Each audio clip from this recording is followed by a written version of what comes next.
kita semua.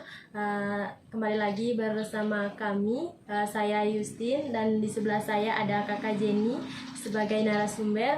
Halo Kakak Jenny, selamat pagi, apa kabar? Oke, baik Yustin, terima kasih, selamat pagi, puji Tuhan kabar baik. Baik, terima kasih Kakak Jenny. Di sini kami ingin membahas tentang perikop Injil Matius bab 5 ayat 1 sampai 48. Di mana dalam perikop ini membahas tentang pengajaran Yesus, yaitu ucapan bahagia. Di sini saya ingin bertanya kepada Kakak Jenny, kira-kira bagaimana pandangan Kakak Jenny atau apa yang dimaksudkan ucapan bahagia pada saat Yesus khotbah di atas bukit? Oke, baik, terima kasih Kakak Yustin. Nah, di sini kita mulai berbicara mengenai khotbah di bukit, mengenai ucapan bahagia.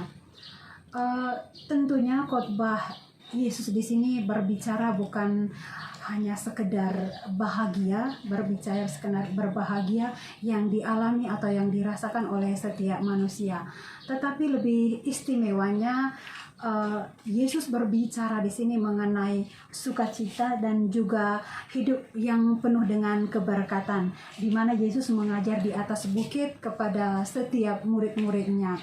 Nah, tentunya kita sebagai murid Yesus yang setia, kita harus taati dan kita harus patuhi sebagai bentuk pengakuan bahwa Yesus itu adalah Sang Raja.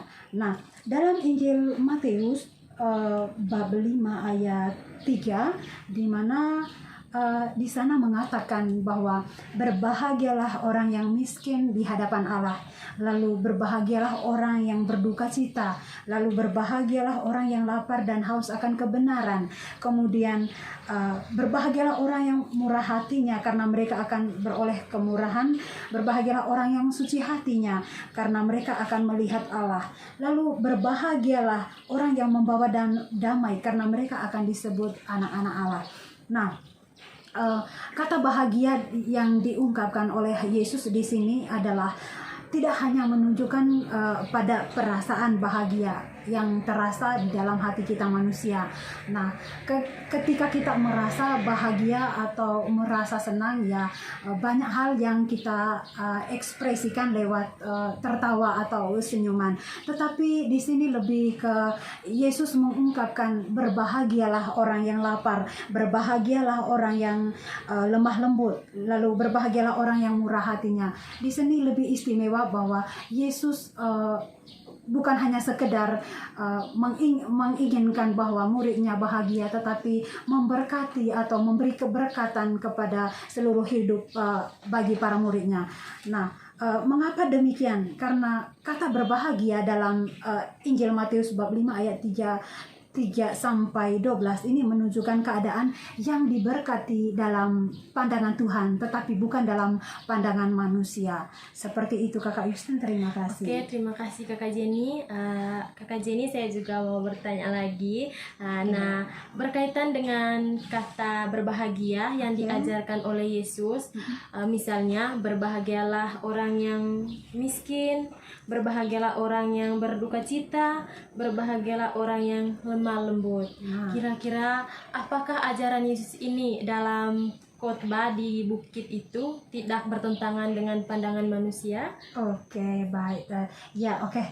Tentunya dalam khotbah Yesus di atas bukit tentang berbahagia ini adalah tentu saja bertentangan dengan pandangan manusia, di mana setiap manusia pasti mengalami kesedihan, kehilangan, kemudian melewati penderitaan, kemudian banyak juga manusia yang mengalami taraf ekonominya sangat rendah, atau ada yang miskin, kemudian ada yang kaya, lalu ada yang gagal dalam pekerjaan, kemudian namun tidak sedikit juga ada yang sukses, dan juga masih ada yang dianiaya, bahkan terpinggirkan. Juga ada orang yang lemah, tak berdaya dan sebagainya. Nah, Dalam pandangan seperti ini ya Kakak Justin ya, dalam pandangan seperti ini, dalam pandangan manusia atau umat Kristiani khususnya, tentu situasi seperti ini bukan suatu hal yang menyenangkan atau bukan suatu hal yang bahagia. Itu menurut pandangan kita sebagai manusia ataupun juga sebagai murid-murid Yesus. Nah, akan tetapi dalam pandangan Tuhan, orang-orang seperti ini, misalnya orang yang lemah, orang yang miskin, orang yang dianiaya adalah orang-orang yang berbahagia dan diberkati di hadapan Tuhan. Mungkin seperti itu Kakak Justin. Terima kasih. Oke, terima kasih Kakak Jenny. Mungkin Kakak Jenny ada pesan khotbah untuk kita sebagai umat Kristiani. Oke, pesan khotbah di atas bukit maksudnya. Iya. Oke, baik, terima kasih Kakak Justin. Pesan saya adalah dalam permulaan pengajaran Yesus di atas bukit itu adalah di mana ada kata berbahagialah. Nah, tentunya kita semua adalah orang-orang yang berbahagia sebab siapapun yang datang untuk mendengarkan Yesus telah mendapatkan jawaban tentang apapun yang pernah kita alami dalam kehidupan kita setiap hari ya tentunya. Oke. Lalu Tuhan Yesus itu menyuarakan kabar baik bagi setiap jiwa, bagi setiap insan yang mendengarkan firman-Nya tentunya. Nah, Yesus di sini mengungkapkan fakta kebenaran yang sesungguhnya tentang kehidupan kita dan juga sebagai murid Yesus, kita semua adalah orang-orang yang berbahagia, yang menaruh pengharapan kepada Tuhan. Nah, dia yang mendengarkan Tuhan, dia yang melakukan firman Tuhan, dia yang berdoa kepada Tuhan. Kita semua adalah orang yang berbahagia. Kita semua adalah orang yang selalu diberkati di hadapan dan dalam pandangan Allah sendiri atau pandangan Tuhan sendiri. Nah, bukan orang lain. Sebetulnya kita manusia mestinya menyadari ya Kakak Justin ya, menyadari dan merefleksi bahwa bukan orang lain atau dunia yang menentukan engkau atau saya berbahagia atau tidak. Nah, tetapi di sini tentang bagaimana hubungan kita dengan Tuhan, bagaimana kedekatan kita dengan Tuhan, bagaimana membangun relasi kita dengan Tuhan.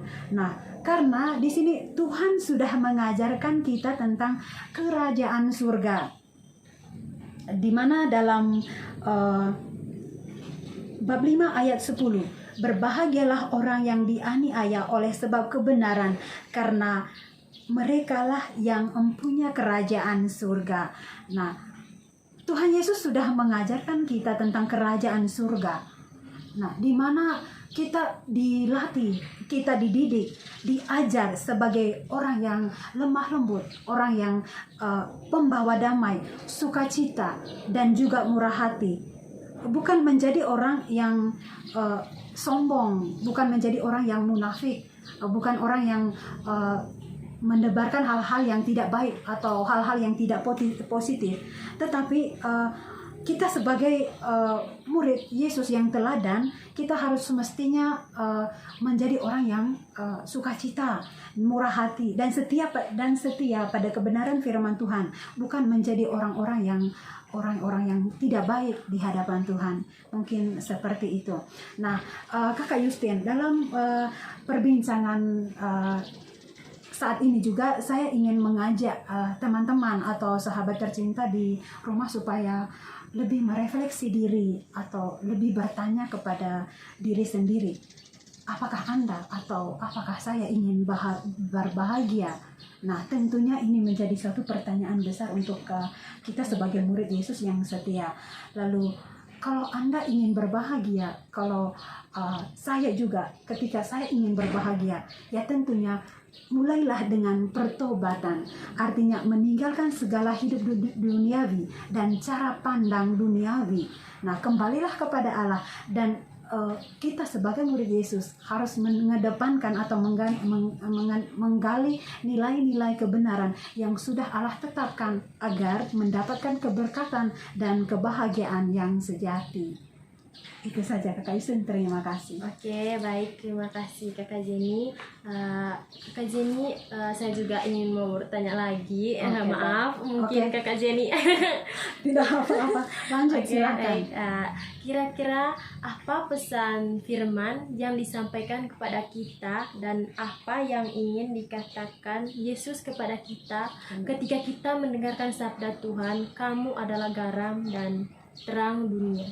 Oke, baik. Ini berbicara tentang kamu adalah garam dan terang dunia. Ini garam dan terang. Sangat menarik sekali ya Kakak Justin ya. Nah, tentunya fungsi garam di sini tidak hanya memberi rasa pada setiap masakan, atau mungkin teman-teman atau sahabat tercinta di rumah. Kalau berbicara tentang garam pasti pemikirannya menjurus kepada masakan seperti itu. Nah, berbicara tentang garam di sini tidak hanya memberi rasa pada masakan yang sering kita gunakan, namun fungsi garam di sini adalah kita mampu memberi rasa kepada orang lain atau kepada dunia, sekaligus kita dapat memelihara dunia ini dari kerusakan. Nah, garam di sini seperti yang diungkapkan dalam Injil Matius, tentunya memberi rasa setiap makanan yang kita kecap. Demikian juga tindakan kita seharusnya sebagai pengikut Kristus haruslah seperti garam yang bisa mempengaruhi orang lain di sekeliling kita. Nah, yaitu fungsi garam itu ya bagaimana kita melakukan hal-hal yang berguna, melakukan hal-hal yang bermanfaat bagi orang lain yang bernilai positif. Nah, dengan demikian kita baru dapat disebut sebagai garam dunia yang berguna. Nah, Yesus menginginkan kita pun menjadi terang dunia. Nah, terang di sini adalah memberi cahaya yang dapat menghalaukan kegelapan. Nah, tentunya Kakak Justin sebagai umat beriman pun, nah kita harus menjadi terang dunia. Berarti kita dapat memberi cahaya kepada orang lain lewat perbuatan baik dan juga kebenaran iman. Misalnya memberi cahaya itu ketika kita membantu orang sakit. Lalu selain membantu orang sakit, kita menghibur orang yang sedang berduka. Dan banyak hal ya ketika kita melihat kesulitan orang lain. Nah, kita harus peduli dengan kesulitan orang, tidak hanya melihat saja tetapi melalui tindakan dan perbuatan kita. Nah, ini tindakan semacam ini yang dimaksudkan oleh Allah dalam Injil Matius ini adalah bagaimana kita mampu memberikan cahaya dan memberikan cahaya bagi orang lain seperti itu. Nah, misalnya segelap apapun dalam suatu ruangan, bila ada cahaya, bahkan setitik saja, nah pasti semua orang bisa melihat cahaya itu. Lalu Kakak Justin, begitupun dengan kebaikan dan kebenaran, bagaikan terang atau cahaya yang selalu ada, yang selalu muncul dalam kehidupan kita setiap hari. Nah, perintah Yesus di sini dalam Injil sangat jelas. Dengan menjadi garam dan terang dunia, kita harus bertindak sesuai dengan ajarannya sehingga orang lain dapat merasakan garam dan melihat terang itu. Seperti itu Kakak Justin, terima kasih. Oke, baik, terima kasih Kakak Jenny.